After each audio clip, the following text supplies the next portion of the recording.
بسم اللہ الرحمن الرحیم۔ یہ حقائق مولانا روم کی کتاب سے ماخوذ ہے۔ ایک کتا انتہائی کمزوری کی کیفیت میں تھا اور اس کا مالک اس کے پاس بیٹھا آنسو بہا رہا تھا۔ فرتے رنج و غم سے اس کی ہچکی بندھی ہوئی تھی۔ روتا جاتا اور کہتا جاتا کہ ہائے مجھ پر تو آسمان ٹوٹ پڑا، میں مارا گیا، کیا کروں، کدھر جاؤں، کون سا جتن کروں کہ میرے پیارے کتے کی جان بچ جائے۔ غرض اسی طرح اونچی آواز سے روتا اور بین کر رہا تھا۔ ایک آدمی ادھر سے گزرا، کتے کے مالک کو یوں بے حال دیکھا تو پوچھا کہ بھائی خیر تو ہے، یوں گلا پھاڑ پھاڑ کر کیوں رو رہا ہے؟ کتے کے مالک نے جواب دیا، ہائے کیا کہوں، کون میری فریاد سننے والا ہے؟ میرا یہ کتا اب جس پر نزاع کا وقت طاری ہے، بڑے اوصاف کا مالک ہے۔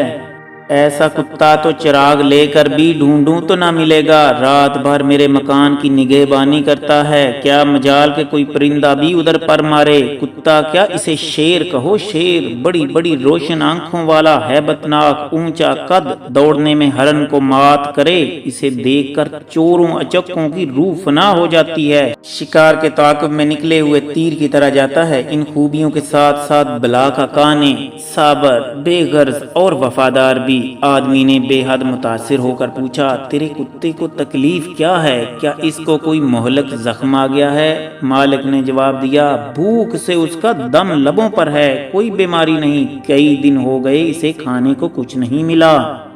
آدمی نے کہا، بھائی اب صبر کرو، اس کے سوا چارہ ہی کیا ہے، خدا کے ہاں کسی چیز کی کمی نہیں، اللہ تعالیٰ صبر کا پھل دیتا ہے۔ اتنے میں آدمی کی نظر رونے والے شخص کی سائیڈ پر پڑی، جہاں کپڑے میں کوئی چیز بندھی ہوئی لٹک رہی تھی۔ اس نے پوچھا، میاں اس کپڑے میں کیا لپٹا ہوا ہے؟ اس نے جواب دیا، یہ کل کے لیے چند روٹیاں، کھانے پینے کا دوسرا سامان اور اس طرح کی چیزیں ہیں۔ یہ سن کر آدمی کو سخت تعجب ہوا۔ اس آدمی نے کہا، اس میں سے کچھ اس کتے کو بھی تو دے دے۔ اس نے جواب دیا کہ اس حد تک میں اس سے محبت نہیں کرتا کہ اپنی روٹی بھی اسے کھلا دوں، روٹیاں بغیر پیسے کے نہیں ملتی، اور یہ آنسو جو اس کے غم میں گرا رہا ہوں، البتہ یہ میرے پاس فالتو اور بیکار ہیں، کیونکہ آنسو بہانے پر کچھ خرچ نہیں ہوتا، سو وہ میں اس لیے بہا رہا ہوں۔